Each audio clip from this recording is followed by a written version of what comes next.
Hey guys, it's your boy Legends here, and I just wanted to bring you another small, quick video today with my discussions on the Summer Game Fest, Xbox Showcase, and Nintendo Direct.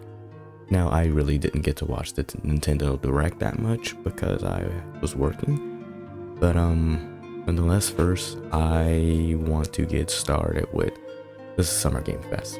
Now, in my personal opinion, of the 4 showcases that were showed, State of Play, Summer Games, Xbox, and Nintendo Direct, I have to say that the Summer Games Fest was without question the best. Now, I'm not going to go over every game, I'm just going to go over the games that genuinely shocked me to make an appearance or to have a sequel. I'm sorry if you hear the sound effects in the background, my dog, and I'm about to get ready for work. So, first game on the list that genuinely blew me away and shocked me was Alien Isolation 2. Now, the game had underperformed financially the first game back in 2014, especially because there were so many people thrashing and trashing on the game, saying it was too hard, that there was a lot of problems. But in my opinion, it was one of, if not the best Aliens franchise game we ever got. It was perfect survival horror. It was difficult, serious, and the quality. The graphics still hold up to this day. And to see that the game is getting a sequel is very encouraging because remember, the game came out 12 years ago. Alien Isolation came out 12 years ago. It was still released on a 360 and PS3. And the graphical fidelity for that game on the PS4 and the Xbox One still holds up till this day. So I'm very excited for that. Next would have to be Code Veronica remake. I genuinely did not see that coming. I did not expect to get Code Veronica's remake so fast. I thought it was going to be Resident Evil 5. But see, the Code Veronica remake is amazing. Sorry guys about the cut. And we're back again. Continuing where I left off. So we were previously talking about what was it? Code Veronica. Now, I am very, very excited for the Code Veronica remake. For a number of reasons. Number one, I didn't see that coming. Code Veronica is a very interesting game to me because it was one of the few games on the Resident Evil franchise that I was never able to beat. Code Veronica was hard, like gruelingly difficult. Like I was basically at no items, no ammo, no healing items, no nothing, 24/7. And I'm really interested with how Capcom is gonna do this game. I hope it's just as difficult. I really enjoyed RE Requiem, and they have been on absolute fire these past couple of years. So I hope to continuously see more content from them. And I do hope that Resident Evil 5, Resident Evil 6, and eventually the Revelation series gets this remake facelift. Because for all intents and purposes, Resident Evil is the best it's been in years. And I am grateful that I am in this timeline. Alright guys, the next thing we're gonna talk about is... which game? The Teenage Mutant Ninja Turtle game, The Last Ronin, from Platinum Games. I know the gameplay on that is gonna be absolutely nuts. The last Teenage Mutant Ninja Turtle games I was able to play was Mutants in Manhattan, and I forgot the developer it was by. I think it was by the same developers that did Devastation. The game was really good, but it was short and had almost no content whatsoever. I'm sorry, that's my dog moving around. Athena, can you please stop? I digress. But I'm really excited for that game as well.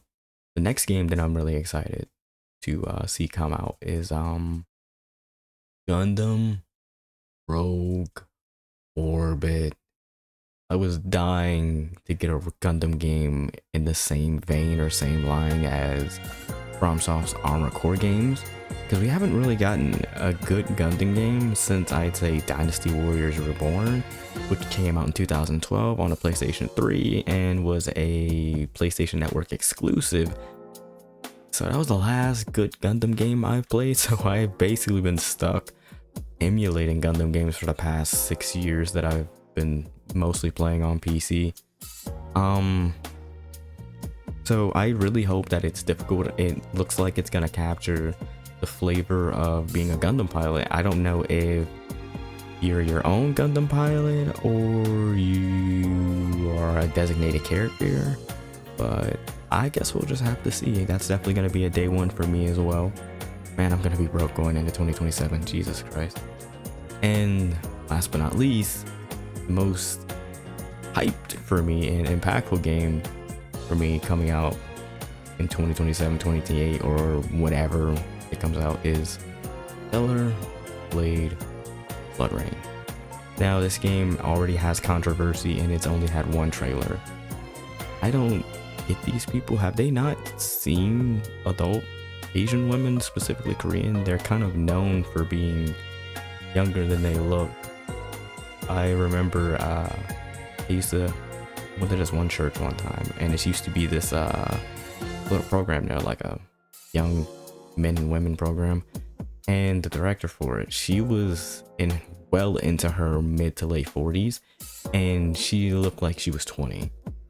So I don't really get the discourse over Eevee's design. I love tomboys, like sign me up. I will take a tomboy over any type of woman any day.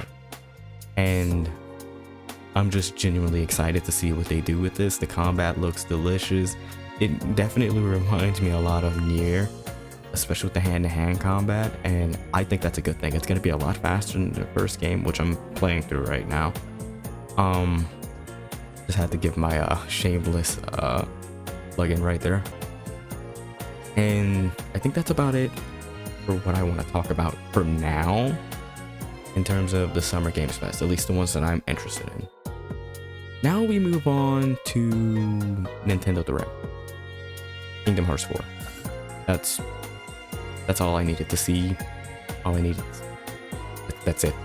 That's all that needs to be said. Kingdom Hearts 4. I've been waiting for this game for like, what, 6-7 years. When did Kingdom Hearts 3 come out? 2018, 2019? 2019, I think it was. So 7 years. Almost 7 years, or a little bit over. I'm really excited.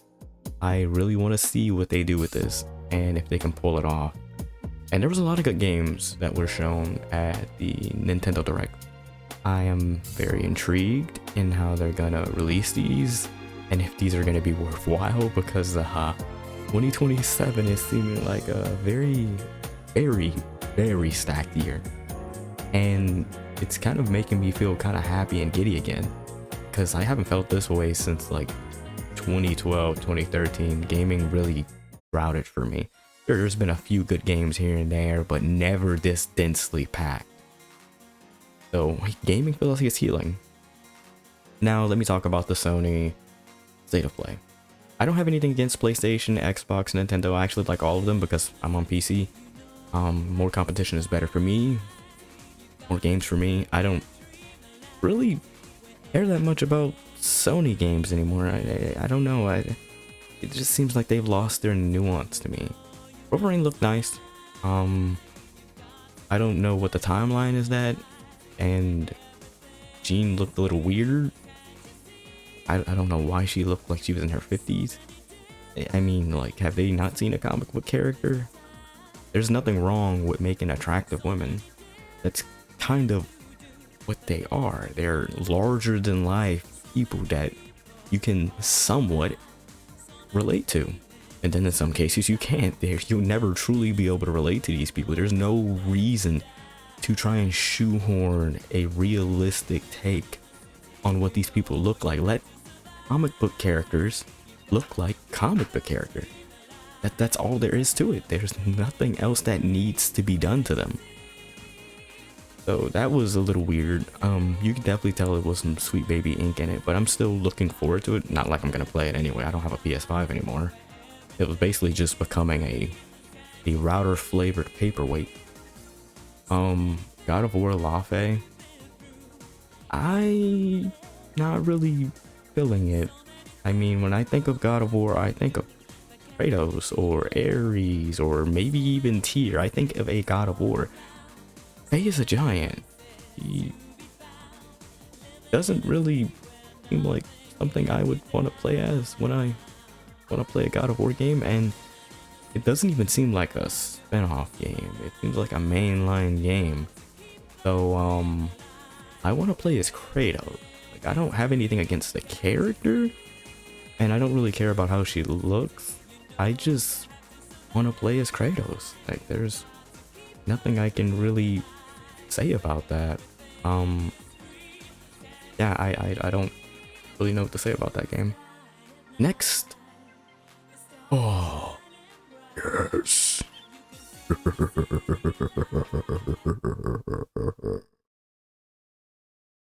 Next, we move on to the Xbox Showcase.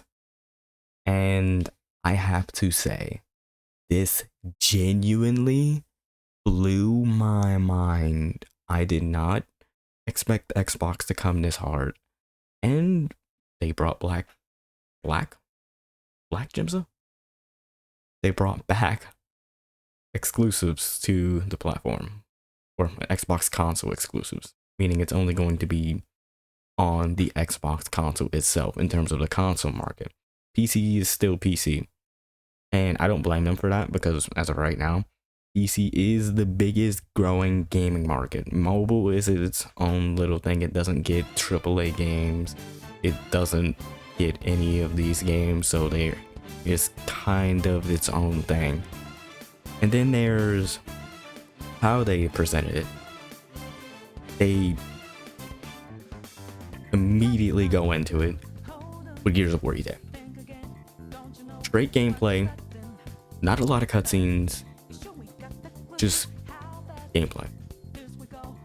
Wolverine was basically a lot of cutscenes, especially God of War Lafe. I'm starting to get tired of the cutscene heavy games. I'm sorry, because what's the point of me paying $70 when half of the game is cutscenes? I might as well just be watching a visual novel at this point, playing a visual novel. And I was really glad that they did that. I love Gears.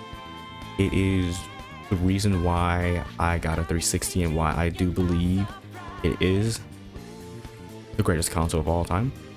You can fight me on that. Gears of War was the reason why I got an Xbox. Gears of War and Halo 3, especially Halo 3. Halo 3 changed everything for me. Halo 3 was the first game I actually learned how to play. Yes, I played Gears, but I mean like multiplayer included. And then they showed campaign involved. It was amazing. It looks good. I like the extra missions that are added. Johnson's voice sounds a little off. I don't know if it's David Scully, but I do hope it is. I'm really looking forward to it. We'll be playing that on the channel day one. I do have some worries about the performance on both E-Day and Campaign Evolved because it's Unreal Engine, especially Unreal Engine 5, but it seems they have heavily modified it. So in all intents and purposes, the performance could be fine. And Fable, I played the life out of Fable on 360. It's funny because my console, I don't know how I'd say it, timeline of evolution is very weird. I started off on the Game Boy, then the PS1, PS2, and then I got an original Xbox, and a 360. Also had a PS3 as well. Then I got an Xbox One. It didn't go too well. Ended up getting a PS4. Stayed on PS4, went to PC because I was tired of console games. I was tired of paying subscriptions. Then I got a Series X in 2020 because of things that were going on at a GameStop I was at the time. And I ended up coming up on one. I also got a PS5. When it came out, it was interesting. It didn't blow me away. I was expecting it to, probably because I already had a PC with a 1080 Ti at the time, and then I later upgraded to an RTX 3090. So Xbox showed a whole lot of good games. The Magician's Red game, I don't remember the name of it. I'll probably put it up on the screen, but it very much interested me because we don't really get wizard or sorcery or magic games very often. I'm still waiting on a Doctor Strange game, Marvel. Come on, give me something, please. I'm desperate. Come on, please. Probably not gonna happen. Another thing that really interested me was Plague's Tale. Those games have always been great. Game Pass is looking stacked. Yeah. And then there was Call of Duty at the end. Pretty much a nothing burger. Nothing I would really write home about. It's just MW4. I hope they can get themselves together. This Call of Duty has been on a downward spiral. Ugh, I cannot speak. Downward spiral since what? 2019 for me. It really wasn't all that in my opinion, and every subsequent Call of Duty after that was kind of just a meh. So all in all, I'm really excited for all these games. Oh god, and Spyro and Clockwork Revolution. Those two look very good. We'll be getting them day one. Probably won't have to because I'll probably just subscribe to Game Pass. Game Pass really is enticing people. Like, I'm gonna be honest with you, I don't really see much reason to go to the PlayStation platform right now. Nintendo, I'll be honest with you, between Nintendo and Xbox, man, they have some really good things on the surface and coming in the laters. I'm really looking forward to what they have to offer. I hope Sony can make less movie games. I'm not saying the games are terrible, but they're just starting to feel like very, very pretty walking simulator. And Marvel Spider-Man 2 was too safe. God of War Ragnarok was also too safe. I don't know what's going on over there. And right now gaming is just in a really bad spot, but it has potential to turn around. Going into the end of this year with E-Day, middle of this year with Campaign Evolved, Assassin's Creed Black Flag Resynced. We're looking good, and I hope to see some good things coming. I hope you all enjoyed this video. Thank you all for watching. See you in the next episode of whatever, I guess. I don't know, Gyms of Talks. Peace.